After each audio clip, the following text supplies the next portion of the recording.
step in all of us realizing that we're actually an embodiment of God. The fundamental principle that you find encoded in all major religions, all authentic spiritual paths, is this spiritual idea called oneness. That we are at one with life, we're at one with the presence of God, we're at one with each other. We find that in all the traditions. Hear, O Israel, the Lord our God is one. One presence, one power. The Atman, the Buddha nature, the Christed one. It's in quantum physics. Rupert Sheldrake, the unified field, one presence everywhere. This oftentimes doesn't seem to square with physical evidence, primarily because the average individual sees the world through the filter of a sense of separation. They see the world through their senses. And if you're more in the ego, then you're going to sense survival fear, this angst that you've got to get yours, that it's all about getting. Through spiritual practices, you go beyond the sensory realm and you enter into a field where you see, not with eyesight, but with insight, that everything is connected. The scientists, the quantum scientists would call it a unified field that is everywhere in its fullness, that is undivided. That's what being awake means, is to say, well, I'm dancing in this illusion of separateness, but I'm not separate. For once an individual is broken through, then all the things on the surface that seem separate begin to work together for our good, because we're now in tune with everything on the invisible level. So you end up working not harder, but you end up working a lot cleaner, a lot easier, because you're in tune with all of life. So you're not trying to make something happen on the surface, you're trying to make something welcome on the invisible side of life. So oneness is the primary principle. It's the linchpin of power. We're at one with God, one with love, one with life, one with all the power that there is. Until we're willing to embrace the totality of our humanity and our divinity, we can never be in oneness, because we're taught to say, I'm not that. We're taught to say, I see something I don't like, so I don't want to be that, and we push that part of ourselves aside.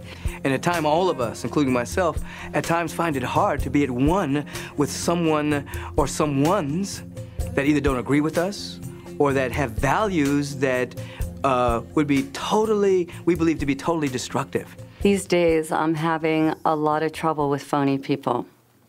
And I can see that I don't like that part of myself, that I'm always searching for ways to be more authentic and more real and show more of myself, even as a teacher.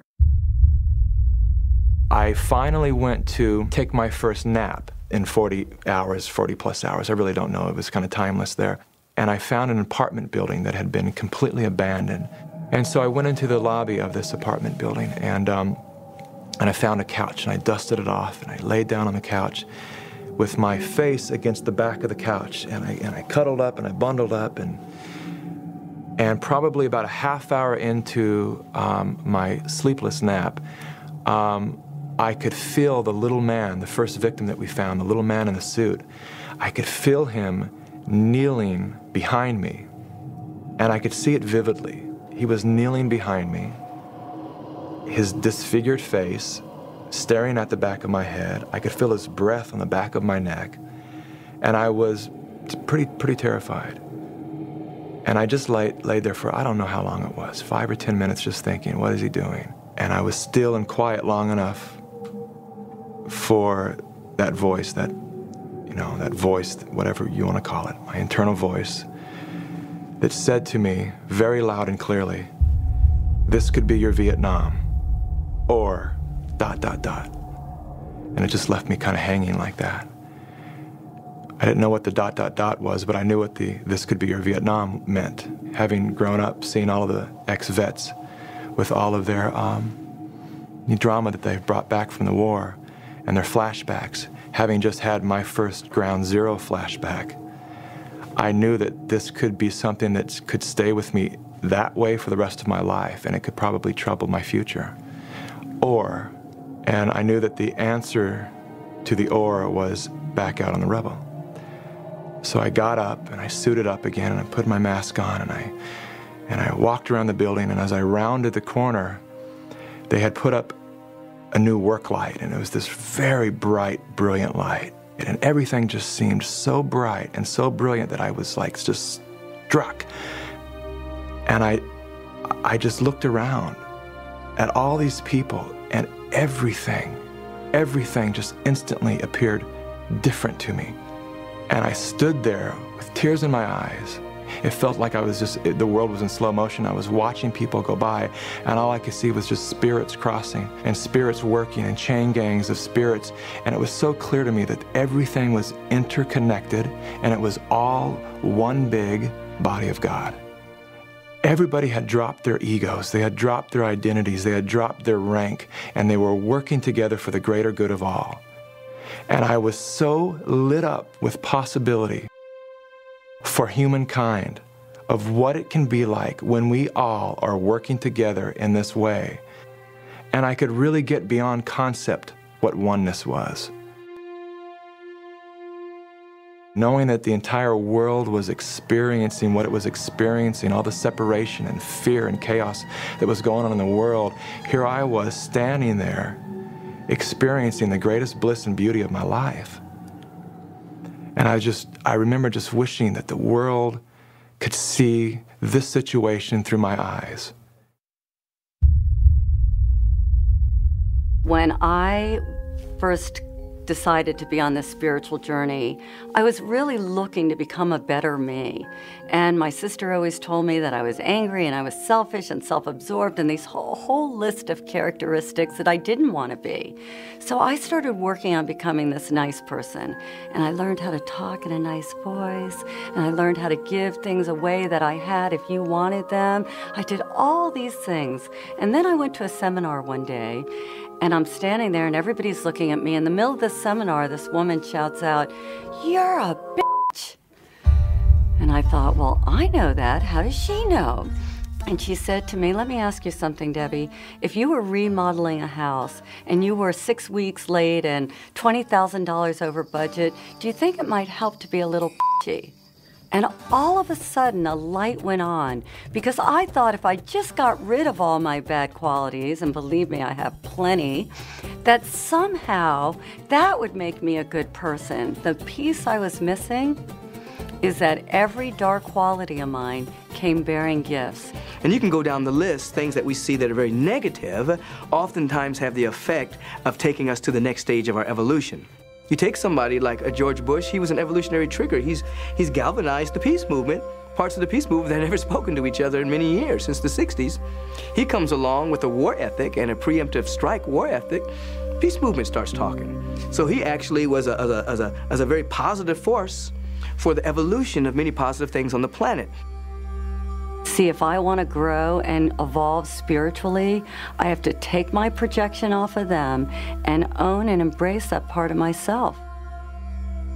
We have to be lovers of humanity. We have to be lovers of ourselves, and even seek to love that which our ego or our mental perception would say, you know what, I can't love that. I'm a phony bitch. Now the question is, how am I going to love myself being a phony bitch? Go within and embrace it anyway. And even as I say this, they're probably going to bleep me out, because nobody can bear that they might be a phony bitch. So then they've got to shut me down, and we all have to pretend like we're not that. People get confused in this conversation because they'll say, well, I'm not a murderer, or I'm not a rapist. But I would say, find out what kind of person would be a murderer. What kind of person would be a rapist? Those are the questions that we must ask ourselves, because maybe a rapist would be somebody who's wounded or sick. We all have a wounded part of ourselves. We all have a sick part of ourselves. We all have a twisted part of ourselves. And even though we'd like to fit into the ego's ideal of being a perfect human being, we're not. We're all that there is. And when we can open our hearts and have compassion for the part of us that might murder, we have no idea that if we're capable of that, especially if we're living and watching this film. But maybe in the right or wrong circumstances, we are all capable of anything. The most beautiful, glorious act of greatness and what we would consider one of the most horrible crimes against humanity. And when we embrace all of ourselves, knowing that we're both human and that we are divine, well, voila, all of a sudden you have a whole human being, and what you feel is oneness. I was married to a woman who was in so many ways the embodiment of all the things we're talking about.